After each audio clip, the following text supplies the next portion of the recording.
Sir, Anvi मॅडमचा नवरा तर वर ऑफिसमध्ये आहेत. रात्रीचे 12 वाजले होते. बाहेर जोराचा पाऊस पडत होता. खिडकीवर आदळणाऱ्या पावसाच्या थेंबांचा आवाज संपूर्ण घरभर पसरला होता.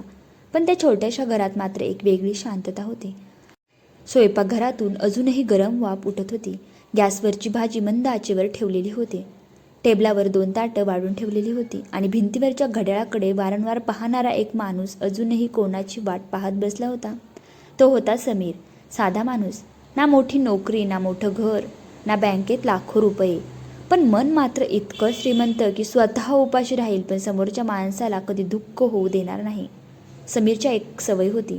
त्याची बायको अन्वी घरी येईपर्यंत तो कधी जेवत नसे. कितीही उशीर झाला, कितीही भूक लागली तरी तो तिच्यासोबतच पहिला घास खायचा. कारण त्याच्यासाठी जेवण म्हणजे फक्त भूक भागवणं नव्हतं, ते होतं एकत्र जगणं. तेवढ्यात दरवाजाची बेल वाजली. समीरच्या चेहऱ्यावर लगेच हसू आलं. तो पटकन उठला. आली माझी बडबडी. त्याने दार उघडलं. समोर अन्वी उभी होती. पूर्ण भिजलेली, खूप थकलेली, डोळ्यात ताण. पण समीरला पाहताच तिच्या चेहऱ्यावर छोटंसं हसू आलं. अरे, अजून जागाच आहेस? समीरने तिच्या हातातून बॅग घेतली. तुझ्याशिवाय झोप लागते का मला? अन्वी थोडंसं हसली. ती आत आली. समीर लगेच टॉवेल घेऊन आला. पहिले केस पुस, नाहीतर पुन्हा सर्दी होईल. अन्वी त्याच्याकडे पाहत राहिली. कधी कधी तिला प्रश्न पडायचा, एखादा माणूस इतका चांगला कसा असू शकतो? समीरने जेवण वाढलं. आज तुझी आवडीची पनीर भाजी केली आहे. अन्वीने पहिला घास घेतला आणि अचानक तिच्या डोळ्यात पाणी आलं. काय झालं? समीर घाबरून म्हणाला. ते हलकंसं हसले. काही नाही रे, फक्त थकले. समीरला काहीतरी वेगळं जाणवलं, पण त्याने जास्त विचारलं नाही. कारण प्रेम करणारे लोक कधी कधी प्रश्न विचारत नाहीत. ते फक्त समोरच्या माणसाचा थकवा समजून घेतात. त्या रात्री अन्वी समीरच्या खांद्यावर डोकं ठेवून झोपली आणि समीर तिचे केस कुरवाळत शांत बसला. त्याला काय माहिती होतं की दुसऱ्याच दिवशी त्याचं पूर्ण आयुष्य बदलणार होतं. ही गोष्ट त्याला माहिती नव्हती. दुसऱ्या दिवशी असं काय होणार असेल ते पाहण्यासाठी व्हिडिओ कंटिन्यू करा. दुसऱ्या दिवशी सकाळी अन्वी नेहमीप्रमाणे ऑफिसला जायच्या घाईत होती. उशीर झाला. ती धावतच तयार होत होती. समीरने तिच्या हातात चहा दिला आणि तिला म्हणाला, आरामात जा. नाही रे, इम्पॉर्टंट मीटिंग आहे. ती घाईघाईत निघून गेली आणि काही मिनिटांनी समीरच्या नजरेस डायनिंग टेबलवर ठेवलेला टिफिन दिसला. तो हलकस हसला आणि मनात म्हणाला, ही मुलगी ना. त्याने टिफिन उचलला. तिची आवडती भाजी नीट ठेवली. वर छोटासा कागद ठेवला. राग आला तरी जेवण वेळेवर कर. आणि तो पावसात तिच्या ऑफिसकडे निघाला. 1 तासाने समीर त्या मोठ्या काचेच्या बिल्डिंगसमोर उभा होता. उंच इमारत, महागड्या गाड्या, सूट बूटमधले लोक आणि त्या सगळ्यांमध्ये एक साधा माणूस. ओला झालेला शर्ट, हातात तो घेतलेला टिफिन, डोळ्यात प्रेम. तो रिसेप्शनकडे गेला. अन्वी देशपांडे यांचा टिफिन द्यायचा आहे.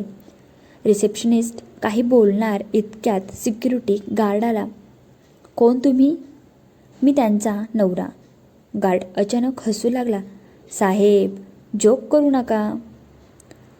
त्यावर समीर गोंधळला आणि म्हणाला, म्हणजे? गार्ड म्हणाला,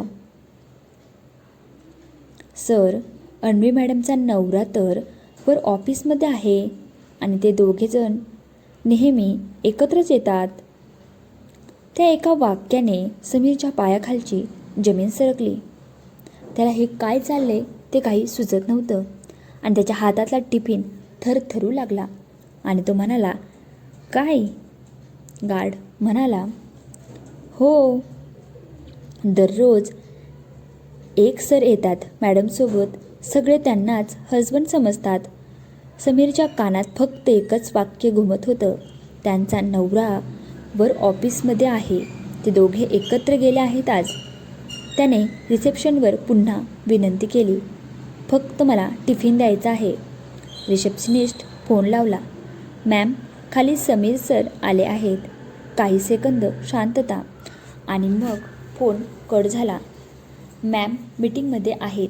समीर हलकंसं हसला, कारण त्याला समजलं होतं अन्वीने त्याचं नाव ऐकलं होतं, पण ती खाली आली नव्हती.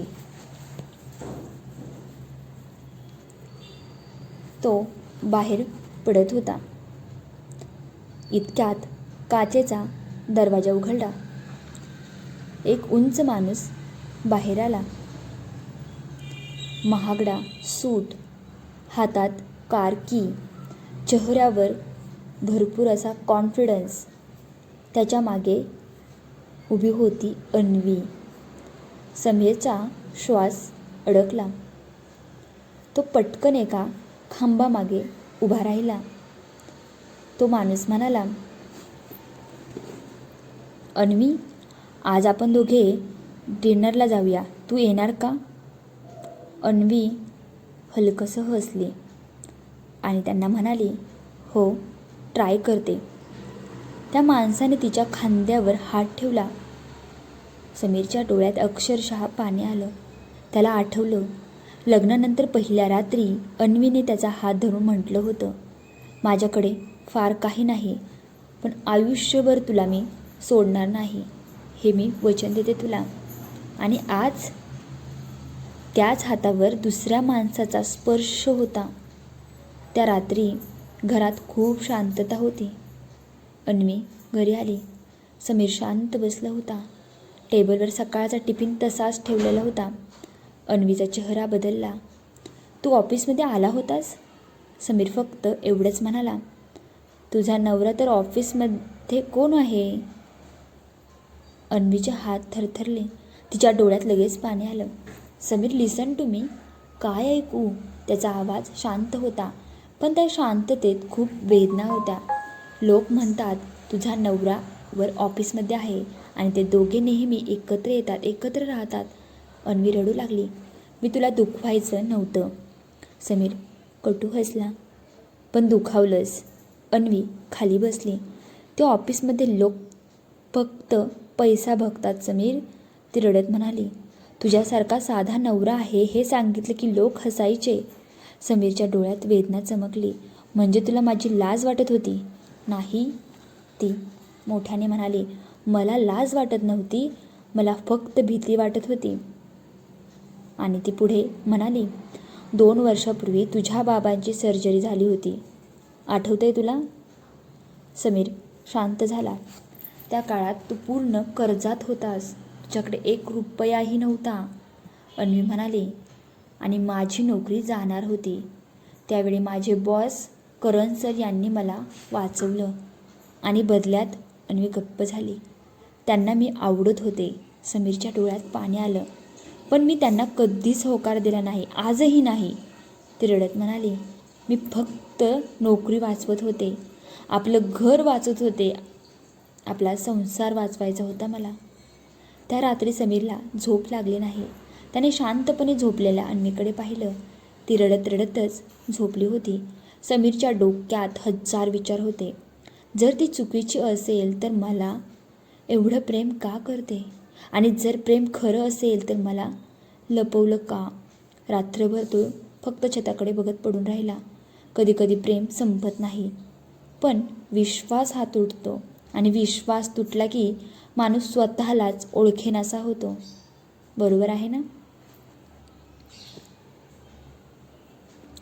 दुसऱ्या दिवशी समीर करणला भेटायला गेला. करण शांतपणे म्हणाला, तुमची बायको चुकीची होती, पण बेईमान नव्हती. समीर शांत झाला. करण पुढे म्हणाला, तिने 2दा प्रमोशन नाकारले, माहिती आहे तुम्हाला? आणि का?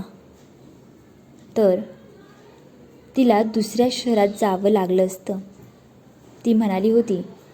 करण हलकंसं हसला. माझा नवरा माझ्याशिवाय जेवण करत बसला तर मला प्रमोशन नको. समीरच्या डोळ्यात अश्रू आले. करणने एक एन्व्हलप पुढे केलं.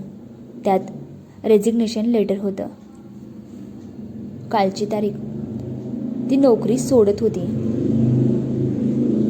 समीर पूर्णपणे शांत झाला. त्याला पहिल्यांदा जाणवलं अन्वीने चूक केली होती, पण तिच्या प्रेमात खोट नव्हती.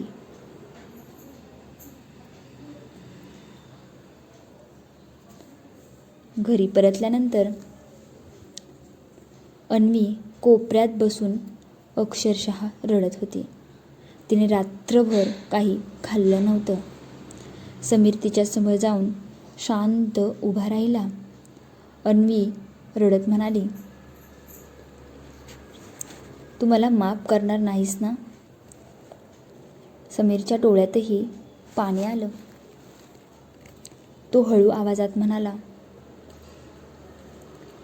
माफ करणं सोपं असतं अन्वी, पण पुन्हा विश्वास ठेवायला खूप वेळ लागतो.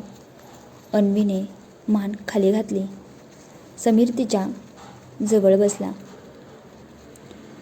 पण मला अजूनही तुझ्यासोबत जगायचं आहे. अन्वीने त्याच्याकडे पाहिलं. ते एका वाक्याने तिचं तुटलेलं मन पुन्हा धडधडू लागलं. ती त्याच्या मिठीत रडू लागली. पहिल्यांदाच दोघाही एकमेकांसमोर पूर्णपणे खरे झाले होते.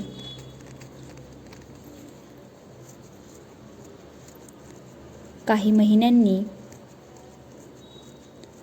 अन्वीने नवीन छोटी नोकरी सुरू केली. तिथे पगार कमी होता, पण मन शांत होतं. फक्त एक दिवस ती पुन्हा टिफिन विसरली. समीर हसला. तू कधी सुधारणार नाहीस ना? अन्वीही हसली. तू आहेस ना, म्हणून विसरते मी. टिफिन घेऊन तिच्या नवीन ऑफिसमध्ये गेला समीर. त्यावेळी सिक्युरिटी गार्डने त्याला थांबवलं नाही. उलट हसून म्हणाला, या सर, मॅम तुमची वाट बघतायत. समीर वर गेला. सगळे लोक तिथे उभे होते. अन्वीने अभिमानाने त्याचा हात पकडला आणि सगळ्यांसमोर म्हणाली, मीट माय हजबंड. ती थोडी थांबली. डोळ्यात तिच्या पाणी आलं. त्याच्याकडे पैसे कमी आहे, पण प्रेम जगात सगळ्यात जास्त आहे, असं ती सगळ्यांसमोर म्हणाली. त्या क्षणी समीरच्या डोळ्यांतही अश्रू आले. कारण त्याला समजलं होतं, खरं प्रेम परफेक्ट नसतं. ते चुका करतं, तुटतं, रडतं.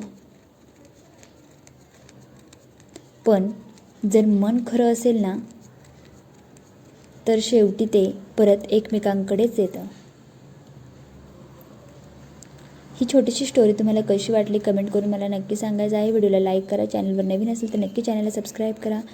भेटूया आपण अशाच नवीन व्हिडिओ. तोपर्यंत सर्वांना माझ्या